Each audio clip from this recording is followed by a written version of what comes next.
Қайырлы күн, ассалаумағалейкум. Байланыста Картас YouTube арнасы, оның тұрақты жүргізушісі мен Ахмадиев Төлеген. Бүгін бізде қонақта айгілі, атышулы Альтезаның ұрпағы Lexus AS 250 F Sport. Кеттік. Just one night, all we got. Just one night, all we got. Just one night, all we got. Just one night, all we got. Whoa, whoa, whoa. Dun dun dun dun dun dun dun. Жалпы AS-тің тарихы 1998 жылдан өз бастауын алады. Алғашқы бірінші буынның өзі дәстүрлі Toyota Altezza ішкі нарыққа жасалған автокөлікпен қатар шығып, 2005 жылға дейін жарық көрді. Бірінші жылдың өзінде ішкі нарықта 17.800 дана сатылымға шығып, 2001 жылдың өзінде Lexus AS 250 Жапон елінде ең үздік автокөлік атағын жеңіп алған болатын. Жалпы сыртқы алдыңғы дизайнына зер салатын болсаңыздар, алдыңғы шамдар Lexus өндірушілердің ең алғаш енгізген жаңалығы диодты шамдар.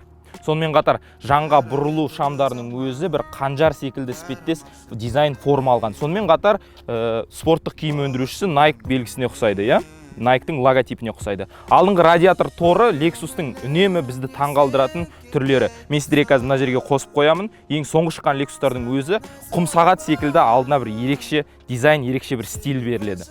Жалпы Toyota мен Lexus екеуі өндіріс барысында ең алғаш немістер өндіретін S-классқа тойтарыс беру үшін нарыққа енгізілген болатын, яғни Luxury Exclusive. Сондықтан мына радиатор торының өзі бізге автокөліктің рөлінде мықты адам отырғандығы жайлы белгі береді. Автокөліктің артқы жағына келіп тоқтайтын болсақ, артқы шамдарының өзі нақты шанаққа кіргізіліп, сондай бір ерекше дизайн, ерекше бір гармонияны сезесің. Тура көз артына қараған кезде, егер артқы шамдарын көздеп алатын болсақ, бұл нақты Жапон еліндегі соңғы самурай іспеттес. Әрине, мына астыңғы біздің бамперлер кейіннен орнатылған, сонымен қатар мына спойлерлер негізінде зауыттан шыққан кезде бұл спойлерлер болмайды. Дегенмен біздің жүк салғыш бөліміміз өте кең, әрі жинақы. Бұл жерге еркін 2 чемоданды, 3 чемоданды салып жерсеңіз болады. Тиісінше автокөлікте D сегментінде барынша комфорт, жайлылық, үнемділік және жаныңыздың рахатын сыйлайтын көлікті таба білу қазіргі заманда өте қиын. Дегенмен 2013 жылдың өзінде D сегменттерінің ішіндегі ең үздік көліктің бірі атанған. Яғни американдық NSAP көлікті бағалау орталығы бұл автокөлікті 5 жұлдыздың 4.5 жұлдызын еркін сыйлаған болатын. Жапондықтар үнемі алда.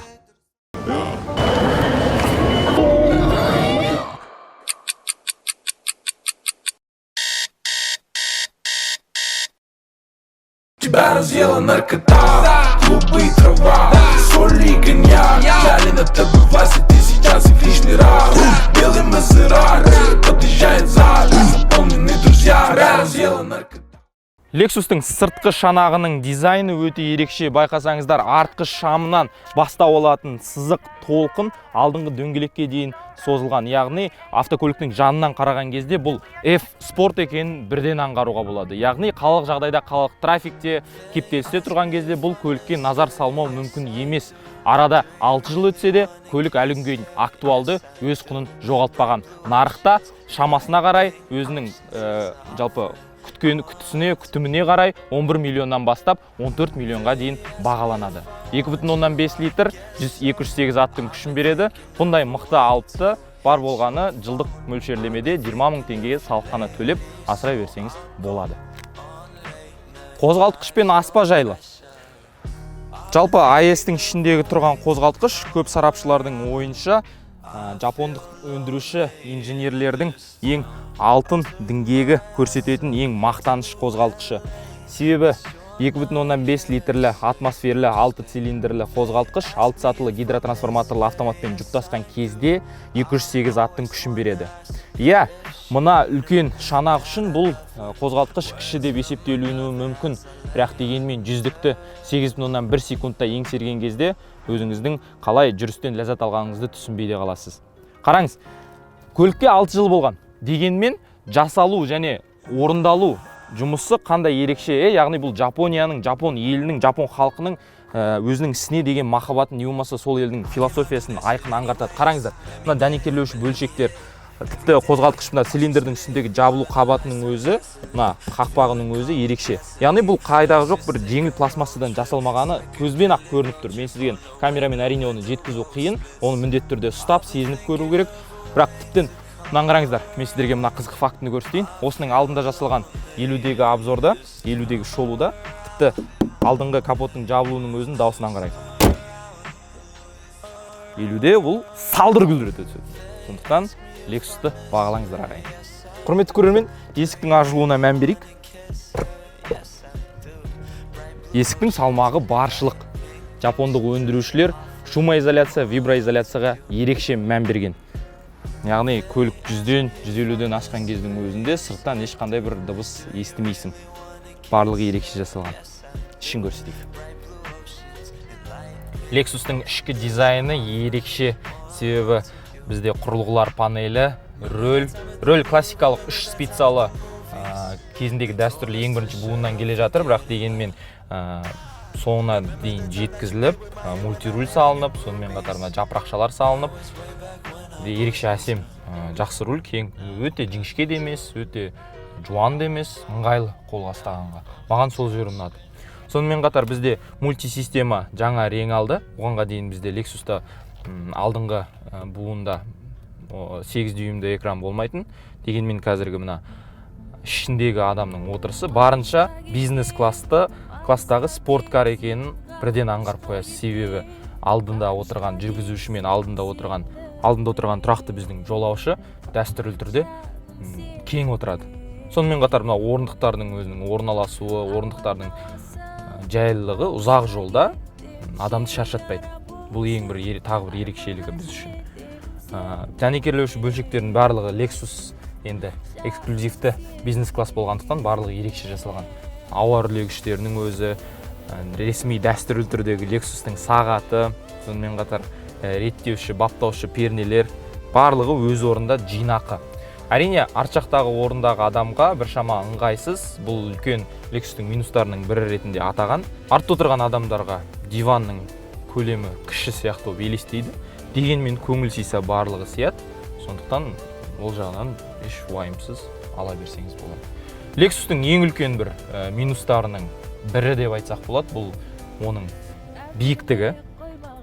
Яғни клиренсі, алдыңғы бампері үнемі тиіп қалуы мүмкін. Бар болған 135 мм. Осы үлкен минустарының бірі болуы мүмкін. Егер көлік тұраққа қоятын болса, қалалық жағдайда бар жерден абайлау мақсатында тек қана артымен тұраққа қойғаныңыз жөн. Және егер сіз Қазақстанның өзге өңірінен болатын болсаңыз, абайлаңыз, шоқалақты абайлаңыз, бамперді сол жерде қалдырып кету қаупі басым. Бізде орталық консоль ауысады.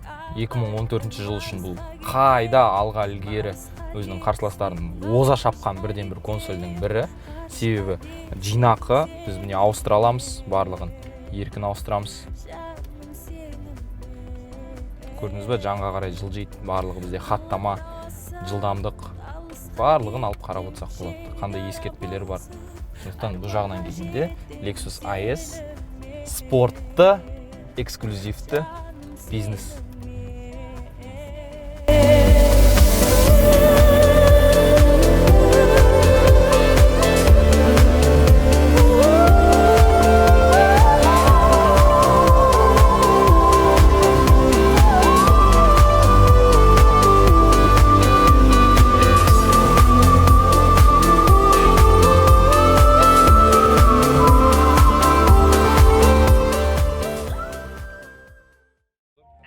Да будет шоу, да будет шоу, чтоб было всем хорошо. Да будет шоу, я хочу еще. Мы вот такие, чё и не знаем о чем все. Мы говорим, этой стране объявил карантин. Выхода нет и мы просто творим, ведь весь Казахстан просит шоу. Да будет шоу.